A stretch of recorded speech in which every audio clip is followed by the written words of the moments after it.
اللہ کے سوا کسی اور کی اطاعت جس سے اللہ کی معصیت لازم آتی ہو، شرک۔ لا طاعت لمخلوق فی معصیت الخالق، مخلوق میں سے کسی کی اطاعت نہیں ہوگی یہ اس معاملے میں جس میں خالق کی معصیت لازم آ رہی۔ ہاں، خالق کے احکام کے اندر والدین کا حکم بھی مانو، اطاعت کرو، اساتذہ کا حکم مانو، کسی اور کو اپنا لیڈر مانا ہے اس کا حکم مانو، لیکن ناٹ بیونڈ، وہ جو سرکل ہے کتاب و سنت کا اس سے باہر نہیں۔ لا طاعت لمخلوق فی معصیت الخالق، یہ آپ الجبرے کے فارمولے کے طور پر اپنے سامنے رکھیے، اب اسے اپلائی کیجئے۔ جیسے فارمولوں کے ذریعے سے پھر بڑے بڑے وہ سم جو ہے وہ حل کیے جاتے تھے سوالات۔ صبح کا وقت ہے، آنکھ بھی کھلی ہے، کوئی اذان کی آواز بھی کان میں آئی ہے، آپ کا نفس کہتا ہے ابھی سو جی۔ آپ نے اپنی چادر یا کمبل کو درست کیا اور کروٹ لی اور سو گئے۔ یہ کیا ہے؟ آپ نے کس کا حکم پیچھے پھینکا اور کس کا حکم مانا؟ اللہ کے حکم کو پیچھے پھینک دیا، نفس کے حکم کو آگے رکھا۔ یہ شرک، اس شرک کو جاننے والے بہت کم ہیں۔ مولانا روم نے خوب کہا تھا، نفس ماں ہم کم ترس فرعون نیست لیکن اورعون ایراعون نیست۔ میرا نفس بھی فرعون سے کم نہیں ہے۔ فرعون نے کہا تھا نا الیس لی ملک مصر وہذہ الانہار تجری من تحتی، کیا اس ملک مصر کی حکومت میری نہیں ہے؟ اور سارا جو یہ آب پاشی کا نظام ہے، انہار کا نظام ہے، وہ میرے کنٹرول میں نہیں ہے؟ جس کا چاہوں موگا کھلا رکھوں، جس کا چاہوں بند کر دوں۔ یہ تھا خدائی کا دعویٰ، انا ربکم الاعلی۔ تو مولانا روم کہتے ہیں میرا نفس بھی اس سے کمتر نہیں ہے۔ وہ کہتا یہ جسم میرا ہے، اس پر میرا حکم چلے گا، میں نہیں جانتا کون اللہ کون رسول، کیا حرام کیا حلال۔ تو فرعون سے کم تو نہیں ہے میرا نفس، لیکن اورعون اس کی بہت مدد تھی، فوج تھی، لاؤ لشکر تھا، تو اس نے زبان سے بھی کہہ دیا کھل کر انا ربکم الاعلی۔ میں مسکین ہوں، غریب ہوں، میرے پاس کوئی طاقت نہیں ہے، میں زبان سے تو کچھ نہیں کہہ سکتا، اندر سے میرا نفس یہی کہتا۔ یہ نفس کی حکومت قرآن کہتا ہے، میں حیران ہوتا ہوں، دو جگہ یہ مضمون آیا ہے، ارأیت من اتخذ الہہ ہواہ افانت تکون علیہ وکیلا۔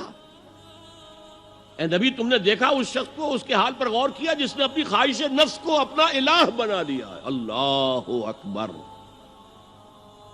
الہ، لا الہ الا اللہ، کلمہ توحید کا مرکزی لفظ یہاں آ رہا ہے، من اتخذ الہہ ہواہ، جس نے اپنی خواہش نفس کو اپنا معبود بنا لیا، الہ بنا لیا۔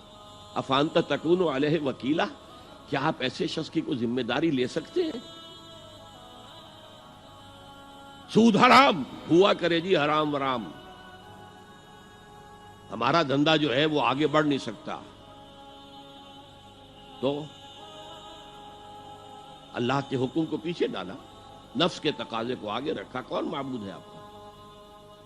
نام عبداللہ رکھیے، نام عبد الرحمن رکھیے، ہے عبد النفس، نفس کے بندے، نفس کے غلام۔ یہ میں نے یوں سمجھئے کہ جیسے میں نے ہجرت اور جہاد کی ڈیفینیشنز کی تھی۔ ہجرت کا بیس کیا ہے؟ پوچھا گیا ایو الہجرت افضل یا رسول اللہ، اے اللہ کے رسول بتائیے سب سے اعلیٰ ہجرت کون سی ہے، افضل؟ فرمایا ان تہجر ما کرہ ربک، ہر اس چیز کو چھوڑ دو جو تمہارے رب کو پسند نہیں۔ آج رات ہی سے آپ ہجرت شروع کر سکتے ہیں۔ جائزہ لیجئے کیا کیا چیزیں میری زندگی میں خلاف شریعت ہے، جو اللہ کو ناپسند ہے، فیصلہ کیجئے کہ آج کے بعد نہیں ہوگی، ہجرت شروع ہو گئی، افضل الہجرہ، سب سے افضل ہجرت شروع ہو گئی۔ لیکن ٹاپ پر لے جائیے تو یہ ہجرت جب اللہ کے دین کو قائم کرنے کی جدوجہد اس مرحلے پر آ جائے کہ اب باطل کے ساتھ ٹکراؤ ہے اور اب چاہیے کہ ساری قوت ایک مرکز پر جمع ہو جائے، ہجرت فرض کر دی گئی، وہ ہجرت گھر بار چھوڑ کر، اہل و عیال کو چھوڑ کر، اور مکے کے بھیڑیوں کے رحم و کرم پر چھوڑ کر اپنے گھر والوں کو جو لوگ ہجرت کر کے آئے، حکم تھا۔ ہجرت مدینہ فرض تھی، ہجرت حبشہ فرض نہیں تھی، صرف اجازت تھی کہ جن سے سختیاں نہیں جھیلی جا رہی مزید وہ چلے جائیں۔ تو ہجرت کا یہ ابتدائی نقطہ، انتہا یہ جہاد، المجاہد من جاہد نفسہ، جہاد تو یہاں سے شروع ہو گیا، اپنے نفس کے خلاف جہاد کرنا۔ صبح نفس نے کہا ابھی سو جاؤ، آپ نے نفس کی بات کو رد کیا، اپنا کمبل اٹھا کے پھینکا، اٹھے، وضو کیا، نماز کے لیے آپ مسجد چل دیے، آپ نے جہاد کیا نفس کے خلاف۔ یہ افضل الجہاد ہے، اور سب سے چوٹی اوپر یہ ہے کہ جب وہ حق و باطل کی جنگ ہو تو جان ہتھیلی پر رکھ کر میدان میں حاضر ہو جاؤ۔